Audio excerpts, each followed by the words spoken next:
Baik, materi yang akan kita bahas pada pertemuan kali ini yaitu tantangan dan peluang dalam keuangan dan perbankan syariah di Indonesia. Pembahasan yang akan kita bahas pada pertemuan kali ini yaitu tentang tantangan dan peluang dalam keuangan dan perbankan syariah di Indonesia. Pada tahun 1997, saat krisis moneter terjadi di negara kita, ada sisi menakjubkan yang ditunjukkan oleh kinerja sistem Islam, yaitu hal ini dibuktikan Bank Syariah dalam hal ini Bank Muamalat Indonesia terbukti mampu bertahan menghadapi krisis moneter. Di saat bank konvensional berguguran diterpa krisis, bahkan puluhan diantaranya terpaksa diikuidasi. Bank Syariah tetap tegar. Memang Bank Muamalat Indonesia pada puncak krisis tahun 1998 menderita kerugian 72 miliar. Tetapi pada tahun 1999 keadaan ini sudah pulih dan Bank Muamalat Indonesia dapat meraup keuntungan sebesar 2 miliar. Kejadian ini membuat mata para ekonomi dan ahli perbankan terbangun dari tidur yang panjang. Lembaga keuangan non-syariah yang mereka anggap handal dan sistem perekonomian dalam teori-teori ilmu ekonomi, mereka ternyata banyak yang bangkrut. Sedangkan di sisi lain, bank syariah sedikit sekali terkena dampak ekonomi. Hal ini akhirnya mendorong Bank Indonesia membentuk suatu organisasi baru pada tingkat yang cukup tinggi, yaitu Biro Perbankan Syariah yang akan membina perkembangan bank-bank syariah. Salah satu persamaan antara bank syariah dan bank konvensional adalah kedua-duanya berusaha mencari keuntungan yang sebesar-besarnya. Dengan tujuan tersebut, bank syariah dituntut untuk berkembang dan menjadi lembaga finansial yang bonafit dan profesional. Artinya bahwa bank syariah dalam manajemen investasi dan finansial dituntut untuk menggunakan asas profit oriented sebagaimana bank konvensional menjalaninya. Sehingga dengan asas tadi bank syariah bisa berkembang. Bonafit dan profesional bukan sekedar menggunakan jalur emosional keagamaan untuk menjaring nasabahnya. Itulah salah satu persamaan yang bisa dijadikan toleransi dan motivasi dalam pengembangan kebijakan perbankan syariah. Di sisi lain, bank syariah juga mempunyai tugas dan kewajiban yang harus diembannya, yaitu menjalankan pertumbuhan ekonomi berdasarkan syariah, di mana usaha mencari keuntungan yang sebesar-besarnya itu harus didasarkan pada pedoman yang telah ditetapkan oleh syariah. Biasanya banyak diulas dalam kitab-kitab fikih dan ijtihad ulama-ulama kontemporer, baik individu maupun kelompok. Berdasarkan standar tadi, timbullah pertanyaan apakah perbankan syariah Indonesia mampu menjalankan operasional bank sesuai dengan kedua asas tadi secara bersamaan, yaitu asas profit oriented dan syariat Islam, dan sejauh mana kesiapan perbankan syariah untuk mengimplementasikan dalam tataran realitas. Hal itulah yang akan dibahas. Yang selanjutnya kita masuk di sejarah bank syariah. Menurut Syafi'i Antonio, kajian dan diskusi tentang ekonomi dan keuangan Islam telah mewancana sejak 1980-an. Sebut saja tokoh-tokoh yang terlibat seperti Dawam Riharjo, A.M. Syafudin, dan Amin Aziz. Beberapa lembaga keuangan mikro sempat didirikan seperti Baitul Tamwil Salman ITB. Namun lembaga-lembaga tersebut umurnya tidak panjang karena sifatnya masih trial and error. Pada tahun 1990, rencana pendirian Bank Islam baru dilakukan, bertempat di Casarua Bogor, Jawa Barat. Majelis Ulama Indonesia atau MUI menyelenggarakan lokakarya bunga bank dan perbankan. Kemudian ditindaklanjuti pada Munas 4 MUI pada tahun yang sama dengan dibentuknya kelompok kerja untuk mendirikan Bank Islam di Indonesia. Hasil kerja kelompok tersebut pada tanggal 1 November 1991 lahirlah Bank Muamalat Indonesia, dan MUI merupakan pemilik sahamnya sebesar 25%. Pada tanggal 1 Mei 1992, Bank Muamalat Indonesia mulai beroperasi. Di awal pendiriannya, Bank Muamalat Indonesia Keberadaan bank syariah ini mendapat perhatian penuh dalam tatanan industri perbankan nasional. Hal ini tercermin pada Undang-Undang Nomor 7 Tahun 1992 di mana pembahasan perbankan syariah hanya dikategorikan sebagai bank dengan sistem bagi hasil, tidak terdapat landasan hukum syariah. Hingga diterbitkannya Undang-Undang Nomor 21 Tahun 2008 tentang Perbankan Syariah pada tanggal 16 Juli 2008, barulah perbankan syariah mempunyai landasan hukum. Dilihat dari perkembangannya, peranan ulama sangat penting dalam mengembangkan perbankan syariah di Indonesia. Itu artinya aspirasi pendirian Bank Islam diprakarsai oleh aspirasi dari rakyat, bukan dari pemerintah. Sehingga sangat wajar sampai sekarang MUI merupakan lembaga yang tetap mengawal bagi perkembangan perbankan syariah di tanah air, dengan melibatkan diri secara langsung dalam menetapkan kebijakan perbankan syariah. Perkembangan sistem ekonomi syariah dalam satu dekade terakhir ini di Indonesia terlihat semakin pesat. Yang selanjutnya, prinsip-prinsip dasar bank syariah. Islam telah menjelaskan prinsip-prinsip dasar ekonominya. Bahkan banyak sekali istilah-istilah bisnis yang dipakai dalam bahasa Quran dan hadis seperti kredit atau al-qard, jual beli, albe, gadai, arahan, dan lainnya.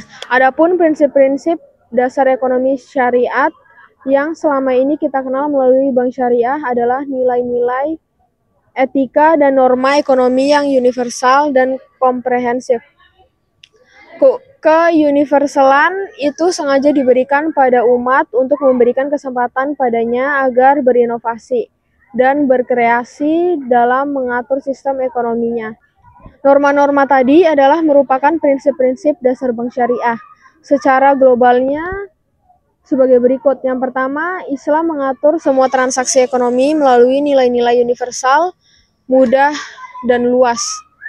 Dengan mengamati aturan ekonomi yang ada dalam Quran dan hadis, jelas bahwa Islam benar-benar telah mengatur sistem ekonomi dengan teliti dan jelas melalui nilai-nilai yang universal, yaitu bahwa setiap transaksi ekonomi harus didasarkan pada asas kejujuran, keadilan, toleransi, dan suka sama suka, baik dalam perdagangan, kerjasama, ataupun aspek ekonomi. Indikasinya bisa dilihat dari dibolehkannya sistem barter, baik melalui jual beli, sewa menyewa, penggadaian, kerjasama, dan lainnya. Islam juga telah memberikan kebebasan yang seluas-luasnya dalam melakukan transaksi ekonomi, selama tidak melanggar nilai-nilai universal Islam, bahkan menyuruh umatnya untuk terus dinamis dalam menciptakan kemudahan-kemudahan transaksi melalui instrumen-instrumennya agar selalu update dan valid. Sempat didirikan seperti Baitul Tamwil, Tamwil Salman ITB. Namun lembaga-lembaga tersebut umurnya tidak panjang karena sifatnya masih trial and error. Pada tahun 1990, rencana pendirian Bank Islam baru dilakukan, bertempat di Casarua Bogor, Jawa Barat.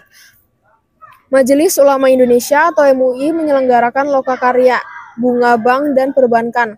Kemudian ditindaklanjuti pada Munas 4 MUI pada tahun yang sama dengan dibentuknya kelompok kerja untuk mendirikan Bank Islam di Indonesia. Hasil kerja kelompok tersebut pada tanggal 1 November 1991 lahirlah Bank Muamalat Indonesia, dan MUI merupakan pemilik sahamnya sebesar 25%. Pada tanggal 1 Mei 1992, Bank Muamalat Indonesia mulai beroperasi. Di awal pendiriannya, Bank Muamalat Indonesia, keberadaan bank syariah ini mendapat perhatian penuh dalam tatanan industri perbankan nasional. Hal ini tercermin pada Undang-Undang Nomor 7 Tahun 1992 di mana pembahasan perbankan syariah hanya dikategorikan sebagai bank dengan sistem bagi hasil, tidak terdapat landasan hukum syariah.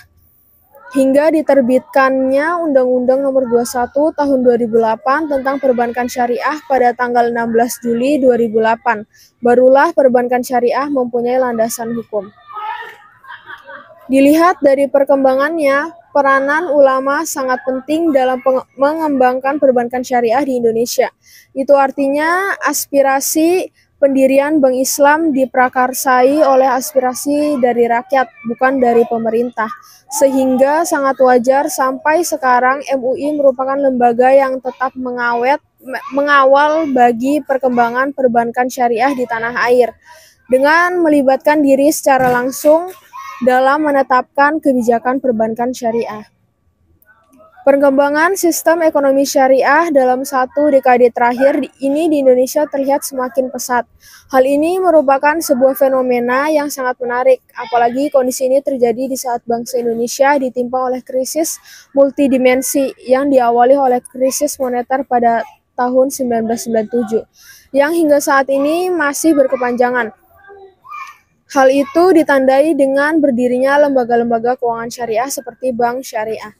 Fenomena Bank Syariah di Indonesia dimulai dengan berdirinya Bank Muamalat yang operasinya diresmikan pada 1 Mei 1992. Bank Muamalat bukan sekedar merupakan bank syariah pertama Indonesia. Lebih dari itu, juga merupakan institusi ekonomi pertama yang menerapkan sistem syariah di Indonesia. Wajar apabila BMI menjadi simbol momental kebangkitan sistem ekonomi syariah di Indonesia. Kemudian Bank Syariah Mandiri atau BSM yang merupakan hasil konversi sistem operasi perbankan dari konvensional ke sistem syariah yang pada 19 November 1999 resmi mengikuti Bank Muamalat dalam menerapkan sistem syariah. Adapun IFI Syariah adalah perbankan syariah dengan mekanisme di dual banking system. Artinya, suatu badan usaha perbankan memiliki dua sistem operasi sekaligus, yaitu sistem konvensional dan syariah.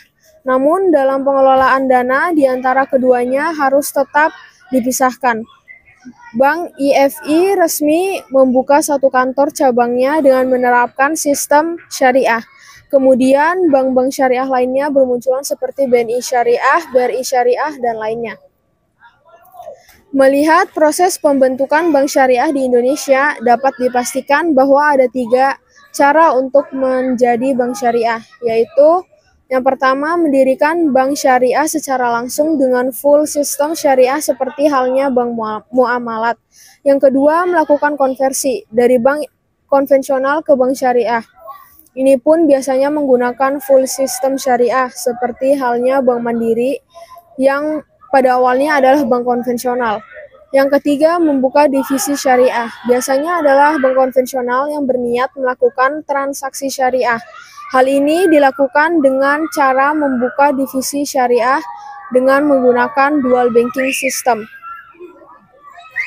Data terbaru untuk Bank Umum Syariah atau BUS, ada 11 bank saat ini, antara lain PT Bank Syariah Mandiri, PT Bank Syariah Muamalat Indonesia, PT Bank Syariah BNI, PT Bank Syariah BRI, PT Bank Syariah Mega Indonesia, PT Bank Jabar Banten, PT Bank Panin Syariah, PT Bank Syariah Bukopin, PT Bank Victoria Syariah, PT BCA Syariah, PT Maybank Indonesia Syariah, dengan unit usaha syariah atau UUUS ada 24 unit serta layanan syariah atau office channeling ada 31 layanan, dan jumlah BPRS Indonesia 141 BPRS dan 24 diantaranya berada di Jawa Timur.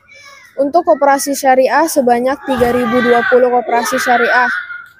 Yang selanjutnya, musyarakah adalah bentuk kerjasama di mana modal ditanggung bersama antara pelaksana dengan pemilik modal. Yang C, ada prinsip sewa atau ijarah, adalah sewa barang dalam jangka waktu tertentu dengan pembayaran. Ijarah terbagi atas 2 bentuk, yaitu yang pertama ada sewa menyewa murni atau ijarah murni, yang kedua ada sewa menyewa dengan hak untuk membeli pada akhir masa sewa. Yang selanjutnya, yang ketiga ada prinsip jasa keuangan atau yang dikenal dengan istilah service. Dalam melaksanakan tugasnya di bidang jasa keuangan, pihak bank mengutip biaya jasa. Bank jasa yang disediakan oleh pihak bank adalah yang pertama ada wakalah, yang artinya pemberian kuasa dari nisbah kepada bank untuk melakukan sesuatu, misalnya pembelian suatu barang. Yang kedua ada kafalah, adalah jaminan atau garansi yang diberikan oleh penjamin kepada pihak ketiga atau pemberi pinjaman untuk memenuhi kewajiban pihak kedua atau peminjam. Yang selanjutnya ada hawalah, adalah pengalihan hutang dari muhil al-asil kepada muhal alaih. Dalam hukum positifnya dikenal sebagai pengalihan hutang. Yang selanjutnya ada ran, adalah penguasaan barang milik peminjam oleh pemberi pinjaman sebagai jaminan. Yang selanjutnya kita masuk di kebutuhan operasional Bank Indonesia. Kemampuan dan instrumen yang dibutuhkan bank syariah unik dan khas. Di samping harus menguasai sistem operasional konvensional, ia juga harus menguasai sistem syariahnya. Begitu pula dengan instrumen dan produk bank syariah harus sesuai dengan syariat, ekonomis, dan strategis. Untuk memperjelas hal tersebut, maka akan dibahas dua hal yang merupakan kebutuhan utama dan keharusan suatu bank syariah. Yang pertama ada sumber daya manusia. Sehebat apapun sebuah konsep termasuk bank syariah, apabila tidak didukung oleh sumber daya manusia yang berkualitas dan qualified, maka konsep tersebut akan menjadi tidak berarti karena SDM yang tidak qualified dan tidak akan mampu menerjemahkan visi dan misi yang adapun hal-hal yang perlu dimiliki oleh para praktisi bank syariah adalah sebagai berikut. Yang pertama, menguasai kemampuan double, yaitu operasional bank konvensional dan operasional bank syariah, terutama haram dan halalnya suatu produk bank. Yang selanjutnya, mempunyai track record yang baik dan bersih atau beriman dan bertakwa. Yang selanjutnya, menempatkan SDM sesuai dengan job dan kapasitasnya. Yang kedua, ada instrumen dan produk bank syariah. Instrumen dan produk bank yang selama ini digunakan bank syariah masih terbatas pada bentuk-bentuk klasik yang dimodifikasi atau menjiplak instrumen dan produk bank konvensional. Padahal Islam tidak pernah membatasi dan menentukan instrumen dan produk tertentu dalam menjalankan ekonominya atau bank syariah. Bahkan menyuruh umatnya untuk selalu berinovasi dan berekreasi. Adapun instrumen dan produk ekonomi yang pernah dilaksanakan Rasulullah SAW dan sahabatnya adalah bentuk-bentuk instrumen yang cocok dan dikenal pada saat itu saja dan bukan sebagai instrumen yang harus diimplementasikan untuk setiap waktu dan tempat. Untuk menghadapi tuntutan tadi, bank syariah dituntut untuk berinovasi dan berusaha dalam mengembangkan ekonomi syariah melalui bank syariah. Untuk menciptakan instrumen dan produk baru bank syariah dan mengembangkannya diperlukan kiat-kiat tertentu, yaitu yang pertama ada meyakini bahwa investasi dan mencari keuntungan adalah kewajiban dan bagian dari ibadah sosial. Yang kedua, melakukan penelitian dan kajian tentang bentuk-bentuk investasi yang cocok. Yang ketiga, mengembangkan dan menggunakan instrumen dan produk bank syariah yang ada secara serius dan komprehensif. Yang keempat, menciptakan instrumen dan produk baru yang inovatif. Yang kelima, memodifikasi dan memperbaharui instrumen dan produk bank yang lama dan instrumen dan produk yang sesuai dengan perkembangan waktu. Selanjutnya kita masuk di realitas perbankan syariah Indonesia. Bank syariah yang ada di Indonesia sedikit berbeda dengan bank-bank syariah yang ada di negara-negara lain seperti negara-negara Timur Tengah. Pelayanan sosial pada perbankan syariah di Indonesia masih sangat terbatas, bahkan dibatasi oleh Undang-Undang Perbankan Indonesia, di mana bank syariah di Indonesia tidak boleh melakukan pelayanan sosial yang selama ini menjadi kewenangan lembaga-lembaga sosial. Baik, dari materi yang saya paparkan tadi dapat disimpulkan bank syariah adalah lembaga finansial yang memiliki misi atau risalah dan metodologi atau manhaj yang eksklusif. Misi yang bukan sekedar ada pada jumlah nominal investasi, tapi juga mencakup pada jenis, objek, dan tujuannya itu sendiri. Adapun metodologinya adalah kerangka syariat dan kaidah-kaidahnya yang bersumber dari etika dan nilai-nilai syariat Islam yang komprehensif dan universal. Berdasarkan hal tadi, bank syariah harus berfungsi sebagai sarana untuk mengumpulkan tabungan masyarakat dan mengembangkannya. Intinya bahwa bank syariah adalah lembaga yang berfungsi untuk menginvestasikan dana masyarakat sesuai dengan anjuran Islam dengan efektif, produktif, dan untuk kepentingan umat Islam. Tujuan utama dari implementasi bank syariah yaitu menyatukan umat Islam, mengembalikan kekuatan, vitalitas, peran, dan kedudukan Islam di muka bumi ini bisa tercapai. Walaupun umat Islam itu memiliki kekayaan yang sangat melimpah, sumber daya manusia yang produktif dan kapabel, juga sumber daya alamnya yang sangat melimpah, tapi sayang kondisi umat Islam tercerai-berai, saling bertikai satu dan lainnya, dan menjadi bangsa yang semakin jauh dari persatuan Islam. Hal itu disebabkan jauhnya umat Islam dari manhaj agamanya yang murni dan universal. Sekian dari saya.